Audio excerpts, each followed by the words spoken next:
प्यारे बच्चों, आज हम 9th क्लास का सबक पढ़ेंगे। पहला सबक जो है वो हिंदू मुसलमान के नाम से है और आज के दौर में एक बेहतरीन नज़म है वो, जो लिखी है त्रिलोक चंद महरून ने।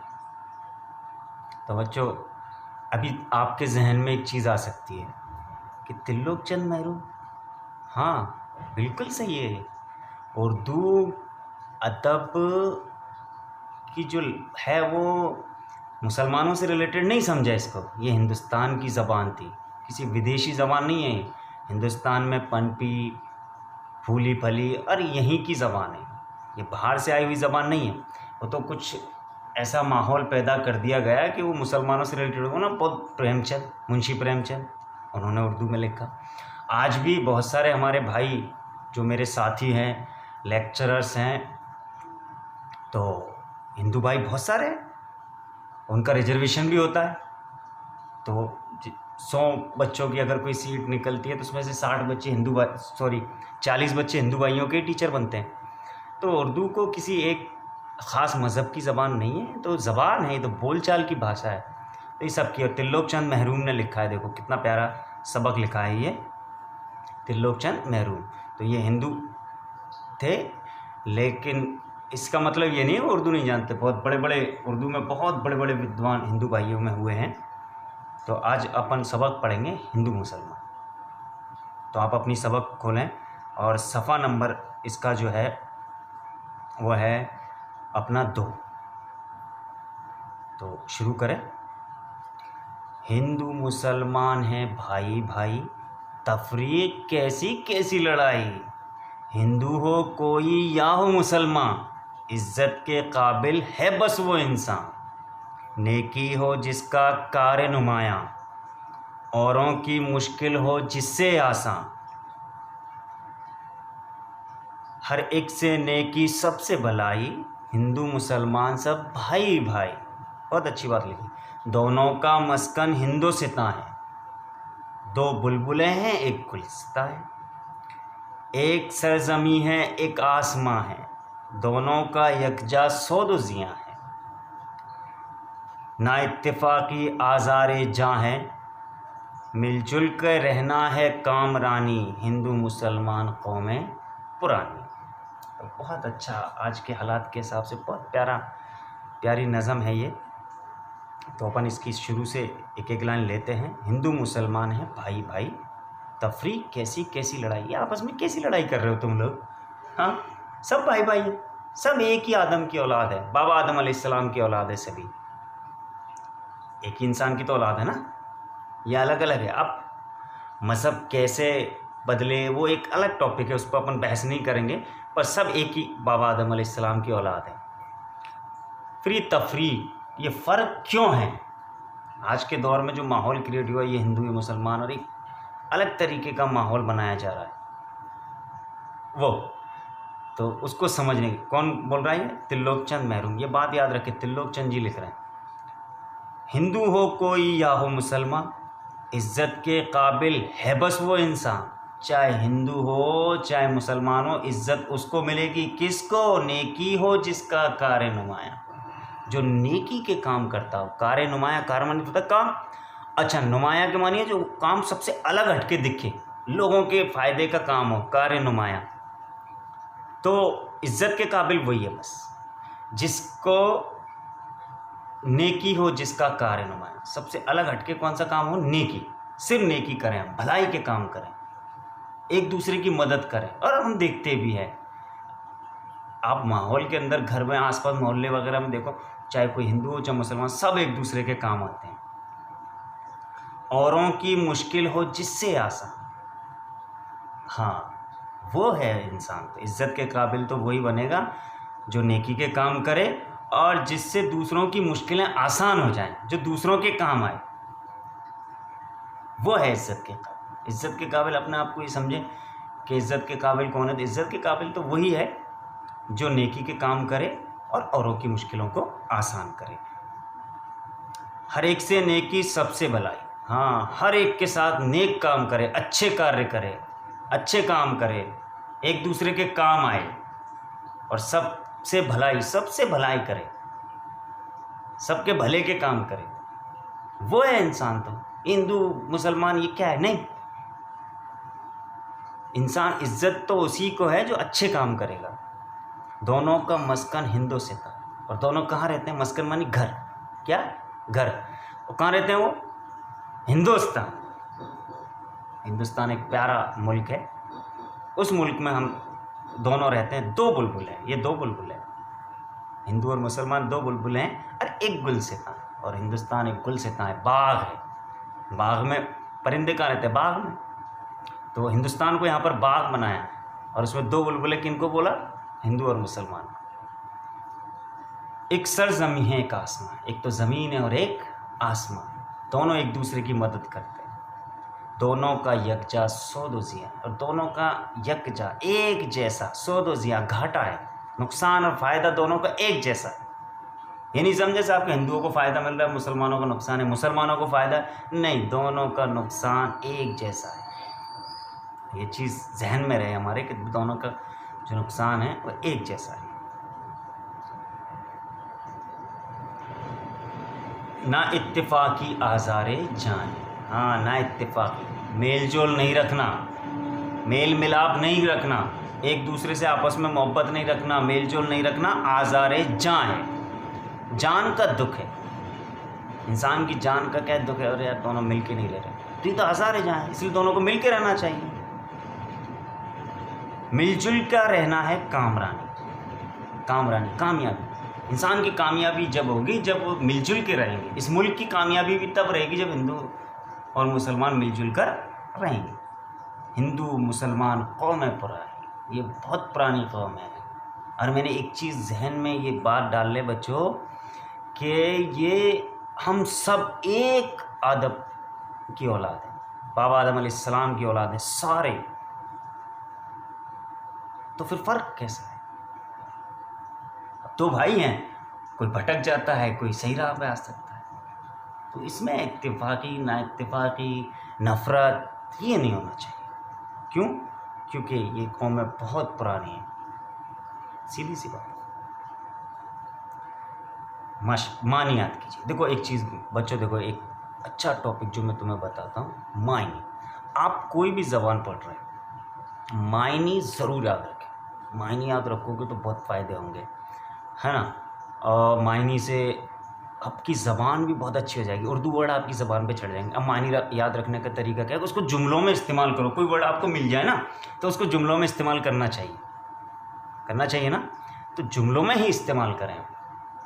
जैसे मैं अब तुमको वर्ड बताऊँगा, तफरीक। तफरीक मानिए फ़र्क, डिफरेंट, अलग अलग करना, ये चीज़ अलग है, ये चीज़ अलग है। अब अपन को फ़र्क को जुमलों में इस्तेमाल नहीं करना है, अपने को करना है तफरीक। तो अब किताब में जो पढ़ा उससे जुमलों में इस्तेमाल नहीं, अपने आसपास के माहौल में, अपनी ज़बान के हिसाब से। तो जैसे मैं कह दूं कि माँ बाप अपने बच्चों में कोई तफरीक नहीं करते, कोई फ़र्क नहीं करते। सही बोला हूँ ना? सही है ना? तो बस हो गया जुमलों में इस्तेमाल, ऐसे ही बोले। हमको इंसानों में कोई तफरीक नहीं करना चाहिए,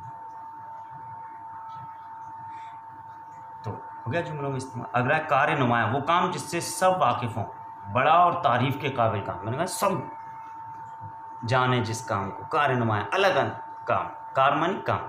अब इसको जुमलों में इस्तेमाल करेंगे तो क्या करेंगे कि वाइट बंधुओं ने हवाई जहाज़ बनाया, ये उनका कार नुमाया था। मतलब ऐसा काम जो सब जानते हैं, कार नुमाया। मस्कन, रहने की जगह या घर। मेरा मस्कन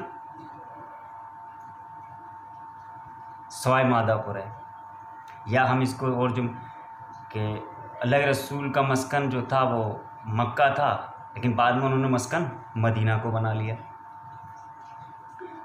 गुलिस्तान, बाग। गुलिस्तान में तरह तरह के पेड़ पौधे, फूल वाले पौधे, सब तरह के पौधे रहते हैं। तो जुमलों में इस्तेमाल कर रहा हूँ ना, ऐसे तुमको करना है। मैं जैसे जुमलों में इस्तेमाल कर, सरजमीन यानी ज़मीन, इस सरजमीन पर तरह तरह के पेड़ पौधे उगते हैं, है ना। सरजमीन, ज़मीन। अच्छा, सरजमीन वतन भी कहते हैं, जहाँ हम रहते हैं ना, वो सरजमीन, उसको भी सरजमीन बोलते हैं। जैसे सवाई माधोपुर मेरी सरजमीन है, यकजा, एक जगह, यकजा, एक जगह। तो इसको भी हम जुमलों में इस्तेमाल कर सकते हैं। यकजा कोई एक मिलावट भी कहते हैं, मिलना, एक जगह पर आ जाना, ये भी यकजा है कि मैंने अलग अलग चीज़ों को यकजा कर दिया, एक जगह पर रख दिया। सौदो ज़ियाँ, फ़ायदा और नुकसान, फ़ायदा भी और नुकसान। तो हामिद से अपने वालिद साहब ने कहा, हामिद से उसके वालिद साहब ने कहा कि भाई तू नहीं पढ़ेगा तो इसमें पढ़ेगा नहीं पढ़ेगा, ये सब तेरा सौदो ज़ियाँ है, तेरा और फ़ायदा और नुकसान तेरा है। ना इत्तेफाकी, मेल जोल ना होना। आजकल मेरी उससे बात नहीं होती है क्योंकि मेरे और उसके बीच में दरमियान में ना इत्तेफाकी पैदा हो गई। कर दिया मैंने जुमलों में इस्तेमाल। आज़ारे जान, जान का दुख, हमारी जान का दुख। तो अगर हम मिलजुल के नहीं रहेंगे तो ये आज़ारे जान है, जान का दुख है। कामरानी, कामयाब। तो इंसान को इल्म हासिल करना चाहिए, इससे दोनों जहाँ की कामरानी है, आखिरत में भी, आखिरत में मरने के बाद भी और दुनिया में भी। तो मैंने जुमलों में इस्तेमाल कर दिया। ऐसे जुमलों में इस्तेमाल तुम करो, इसी से तुम्हारे मायने जो पावर है ना वो बढ़ेगा। तुम्हें अल्फाज का पावर, तुम्हारे पास बहुत सारे अल्फाज इकट्ठे हो जाएंगे। एक गौर करने की बात जो इसके अंदर पॉइंट तुम्हारी किताब में सफ़ा नंबर 4 पे देखो, मिलजुल कर रहने में ही कामयाबी है, लड़ाई झगड़े से नुकसानदा होते हैं, तमाम कौमों को मिलजुल कर रहना चाहिए। सही बात है, लड़ाई झगड़े से किसी भी मसले का हल नहीं निकला है। आज दुनिया में बड़ी बड़ी ताकतें लड़ाई झगड़े कर रही हैं, कोई किसी के ऊपर बम गिरा रहा है, कोई किसी के ऊपर, सरहदों पर लड़ाई हो रही है, सीमाओं पर तनाव है। क्या फायदा? कौन पावरफुल बन जाएगा भाई? कोई नहीं बने। गलतफहमी, इतने सालों से लड़ते हुए आ रहे, किसने किस पर कब्जा कर लिया, बाद में वो पलटा खा जाते हैं, फिर उसकी हुकूमत आ जाती है। तो लड़ाई झगड़े में कोई भी फ़ायदा हमारा नहीं है।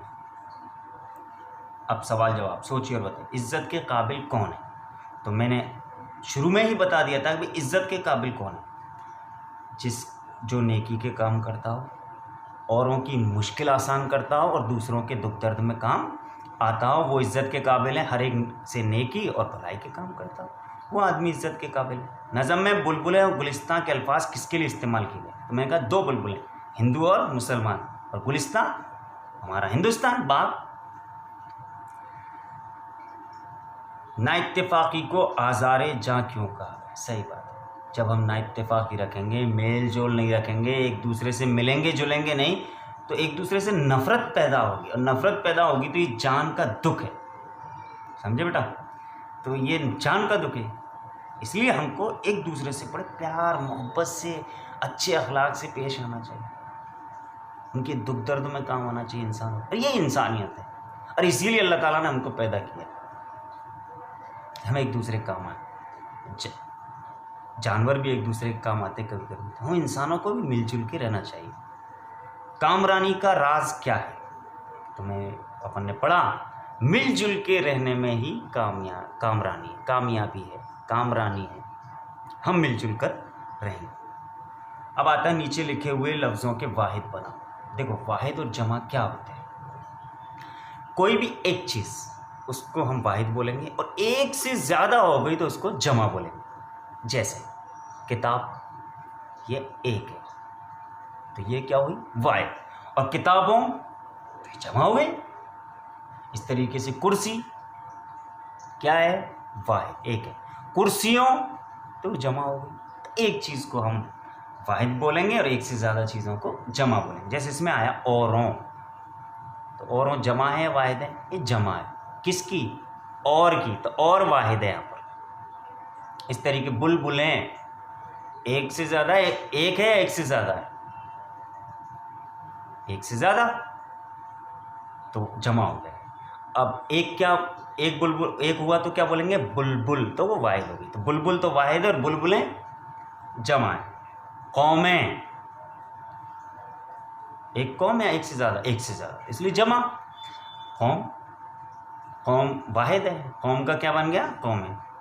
नेकियां, नेकी से बना नेकियां, तो नेकी तो हो गई वाहिद, और नेकियां एक से ज़्यादा हुआ, नेकी एक से ज़्यादा हुई तो उसको क्या बोलेंगे हम? नेकियां, तो वो जमा हो गई।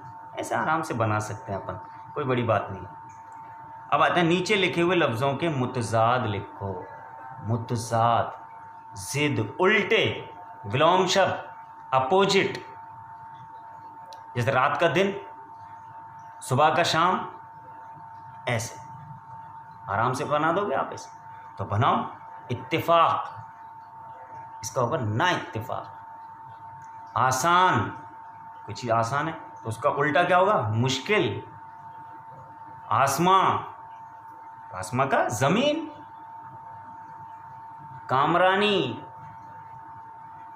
कामरानी, नाकामरानी, नाकामयाब होना। इज्जत, इज्जत, किसी को इज्जत देते हैं और किसी को धुतकारते हैं, धुतकारने को जिल्लत, इज्जत का क्या हो जाएगा? जिल्लत। तो ये आज आपका सबक था। अब बहुत अच्छा सबक, बहुत प्यारा सबक है, इसको हमको याद रखना चाहिए। लिखा किसने? हिंदू मुसलमान सबक, त्रिलोकचंद ने। क्या बात भाई? हिंदू मुसलमानों के आपसी के हम आपस में मिलजुल कर रहें। तो मुझे उम्मीद है कि आप सभी लोग मिलजुल के ही रहेंगे। और देखो, एक लिखने वाला हिंदू है, किस में लिख रहा है? उर्दू में। तो ये मत समझे कि सब उर्दू ज़बान मुसलमानों की, नहीं नहीं, सबकी है ज़बान, सारे लोगों की ज़बान है। और मैंने वो भी बता दिया कि उर्दू पढ़ने वाले बराबर हैं। आज नौकरी लगती है उर्दू की तो बराबर नौकरी लगती है। आधे मुसलमानों की लगती है तो आधे हिंदू भाइयों की नौकरी उर्दू से लगती है। ठीक है, तो मुझे उम्मीद है कि आपको ये सबक पसंद आएगा। इंशाल्लाह अगली बार मुलाकात होगी।